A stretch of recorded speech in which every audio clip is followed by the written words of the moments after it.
Namaskar students, welcome to online classes of St. Angel's Public School. As you know, we are working from home for you and this is chapter number 3, Atoms and Molecules of 9th class and this is video number 20. Last video में हमने मोल के बारे में study किया था. Now we have mole concept. अब हमारे पास है मोल कॉन्सेप्ट. तो मोल कॉन्सेप्ट क्या होता है कि 1 मोल ऑफ एनी सब्सटेंस, किसी भी चीज के 1 मोल, वो इक्वल होते हैं 6.022 इंटू में 10 की पावर 23 पार्टिकल्स. ठीक है, और वो बराबर होता है ग्राम मॉलिक्यूलर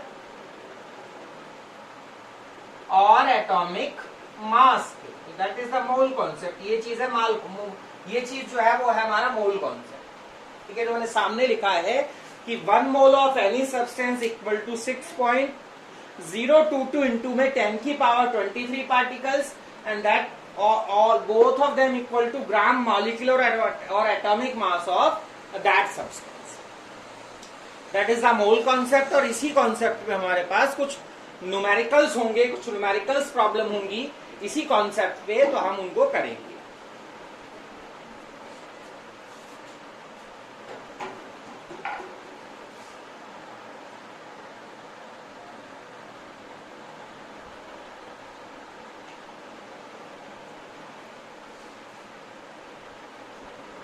चलिए मैं इसे मिटा देता हूं और मैं इसको समझाने की आपको कोशिश करता हूं कि क्या कह रहा है मोल कॉन्सेप्ट हमारा.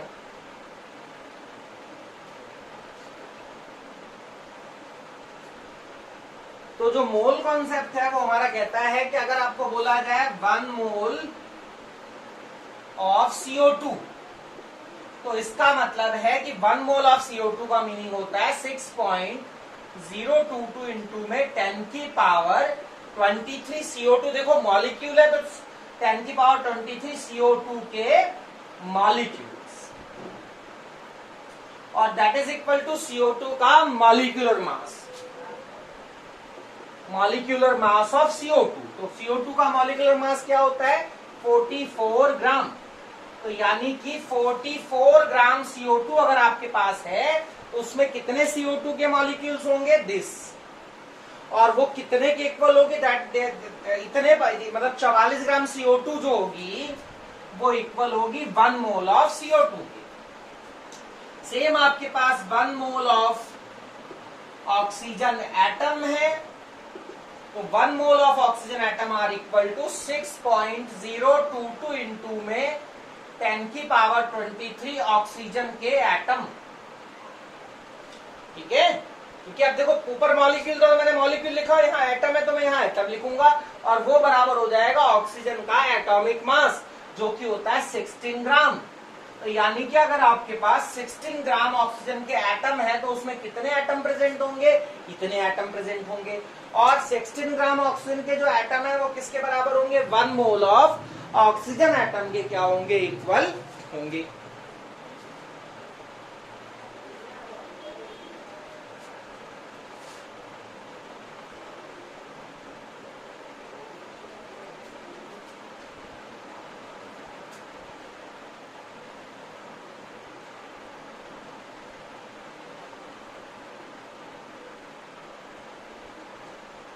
अगर आपके पास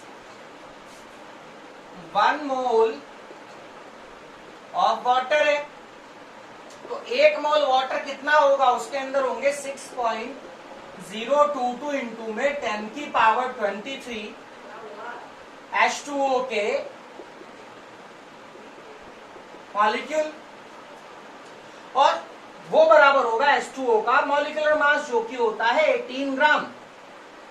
ठीक है, तो आपके पास अगर 18 ग्राम वाटर अगर आप लेते हैं तो उसके अंदर कितने पार्टिकल्स होंगे? अगर आप 18 ग्राम वाटर लेते हैं तो उसमें इतने पार्टिकल्स होंगे, और वो 18 ग्राम वाटर जो होता है 18 ग्राम H2O जो होगा that is equal to 1 mole H2O. अगर आपके पास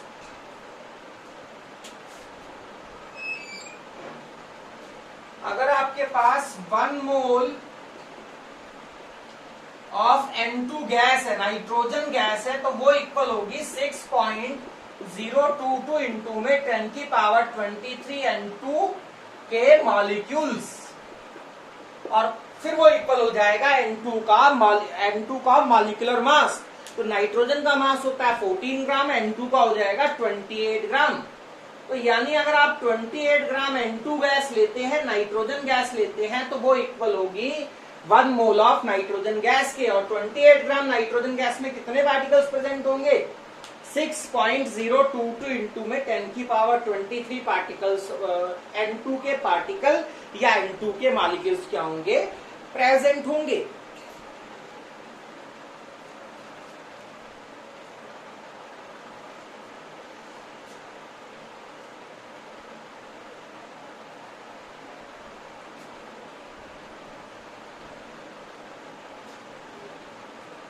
तो चलिए कुछ न्यूमेरिकल्स करते हैं। तो उसमें एक न्यूमेरिकल हमारे पास आएगा मोल निकालने के लिए। क्वेश्चन ये आ सकता है, calculate the number of moles. एक सवाल ऐसा आ सकता है कि मोल्स निकालो, नंबर ऑफ मोल्स निकालो, ठीक है। तो नंबर ऑफ मोल्स का हमारे पास फॉर्मूला क्या होता है? एक होता है स्मॉल एन। तो स्मॉल एन का मतलब है number of moles, small N का मतलब है number of moles, small N का मीनिंग है नंबर ऑफ मोल्स। तो अगर हमको बोल रहा है कि 4 मोल ऑफ CO2, तो अगर आपको बोला है 4 mole of CO2, it means आपको क्या गिवन है? आपको गिवन है N, और N कितना है उस टाइम आपका 4। अगर हमको बोलता है 5 मोल ऑफ वाटर, तो यानी कि हमें क्या यहाँ पे गिवन है? नंबर ऑफ मोल्स जो कि है 5। अगर हमको बोलता है, अगर सवाल में जैसे या कहीं भी हमको बोल रखा है 0.5 मोल ऑफ N2, तो हमें क्या गिवन है? गिवन है हमको स्मॉल n की वैल्यू, ठीक है। आप समझ रहे हैं ना मैं क्या बता रहा हूं? यानी स्मॉल n का मतलब है नंबर ऑफ मोल। हमें गिवन है 10 मोल ऑफ HNO3, तो हमें क्या गिवन है? अभी हमें गिवन है n की वैल्यू। नंबर ऑफ मोल का मतलब है n, नंबर ऑफ मोल का मतलब है स्मॉल n, ठीक है, जो कि हो सकता है 4 मोल, 2 मोल, 3 मोल, 6 मोल, जो भी होगा आपका। बट हमें जो सवाल है वो कह रहा है कि हमें नंबर ऑफ मोल गिवन नहीं है, हमें नंबर ऑफ मोल निकालना है, calculate the number of mole. तो हमें n की वैल्यू निकालने का एक न्यूमेरिकल करना है।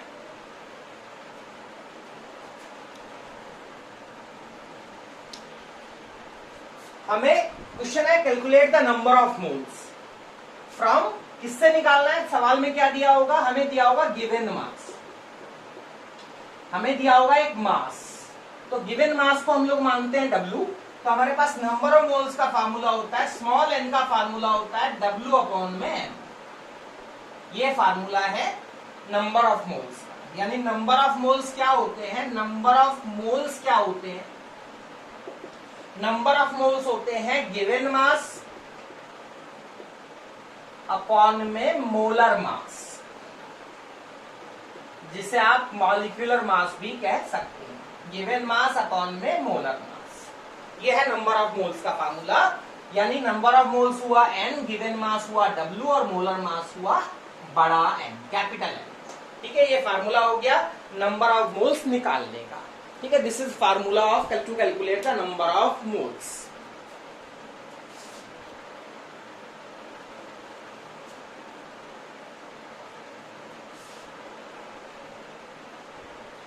तो चलिए कुछ न्यूमेरिकल्स ले लेते हैं नंबर ऑफ मोल्स निकालने के, कुछ न्यूमेरिकल्स ले लेते हैं नंबर ऑफ मोल्स कैलकुलेट करने के, कुछ छोटे छोटे सवाल ले लेते हैं। तो क्या सवाल है देखिए जरा, हमें दिया है, मान लीजिए पहला सवाल है, हमको बोल रहा है कि calculate the number of moles in 88 gram of CO2। 88 gram CO2 में आप नंबर ऑफ मोल्स निकालो, यानी N निकालो। 88 ग्राम CO2 में नंबर ऑफ मोल निकालो, यानी N निकालो, ठीक है। मास दिया हुआ है, मास दिया हुआ है, तो मास होता है W, 88 ग्राम। CO2 का मोलर मास क्या होगा? एक C का मास और 2 O का मास। C का मास 12, O का मास 16, 16 टू 32, 32 और 12 प्लस करेंगे तो 44 ग्राम आ जाएगा। ये आ गया मोलर मास। तो नंबर ऑफ मोल कितने निकल के आएंगे? गिवन मास अपॉन में मोलर मास, गिवन मास है हमारा 88, मोलर मास है 44, डिवाइड करेंगे 2 आंसर आ जाएगा, यानी कि 88 ग्राम CO2 में कितने मोल होते हैं?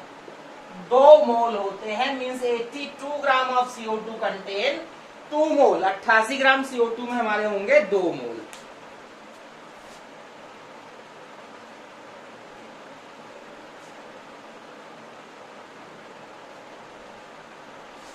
चलिए मिटाते हैं, एक और सवाल लेते हैं हम। सपोज हमसे बोल रहा है कि आप जो है 54 ग्राम ऑफ वाटर में नंबर ऑफ मोल्स निकालो। 54 ग्राम ऑफ वाटर में नंबर ऑफ मोल्स निकालो, तो आपको क्या गिवन है? नंबर ऑफ मोल्स निकालना है। मास दिया हुआ है 54 ग्राम, 54 ग्राम मास आपको दिया हुआ है और नंबर ऑफ मोल्स निकलवा रहा है, तो आप इसका मोलर नंबर ऑफ मोल्स का फॉर्मूला क्या होता है? गिवन मास अपॉन में मोलर मास। अब गिवन मास तो आपको दिया हुआ है, गिवन मास आपको दिया है 54, मोलर मास आप निकालेंगे। वाटर का मोलर मास क्या आएगा? 2 हाइड्रोजन का मास और 1 ऑक्सीजन का मास, 2 इंटू में 1 प्लस 16, 16 एंड 2 18 ग्राम। तो यहाँ पे 18 पुट कर देंगे, आई थिंक ये आएगा आपका 3 टाइम्स, ठीक है, 3 मोल। यानी कि आपके पास 54 ग्राम वाटर में कितने मोल्स होंगे? 3 मोल्स, है ना। 54 ग्राम वाटर में कितने मोल्स होंगे? 3 मोल। चलिए एक और ले लेते हैं। हमको बोल रहा है 18 ग्राम ऑफ वाटर में कितने मोल्स होंगे? 18 ग्राम ऑफ वाटर में कितने मोल्स होंगे? तो W की वैल्यू क्या होगी? 18 हो जाएगी। मोलर मास भी 18 है, तो नंबर ऑफ मोल क्या आएगा? 18 अपॉन में 18 यानी 1 मोल। यानी कि 1 मोल वाटर कितने के बराबर होता है? 18 ग्राम ऑफ वाटर, 18 ग्राम के बराबर होता है।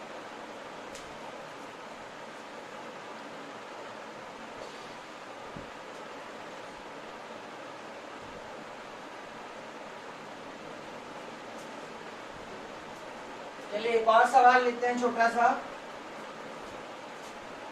एक और क्वेश्चन लेते हैं। मान लीजिए हमसे बोलने लग गया कैलकुलेट द,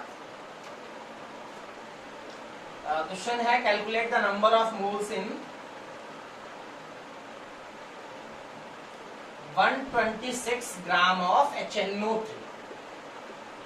126 ग्राम HNO3 में नंबर ऑफ मोल्स निकालने, यानी N निकालना।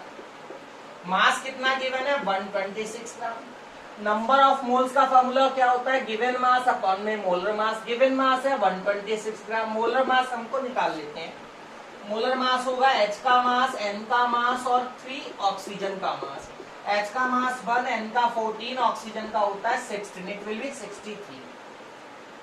तो यहाँ पर मैं 63 रखूंगा, यहाँ पे मैं 63 रखूंगा, इसको कैंसिल करूंगा, यहाँ 2 आ जाएगा मेरे पास। नंबर ऑफ मोल्स कितने हो जाएंगे? 2 मोल हो जाएंगे, यानी कि 126 ग्राम HNO3, यानी नाइट्रिक एसिड में कितने मोल होते हैं? 2 मोल होते हैं।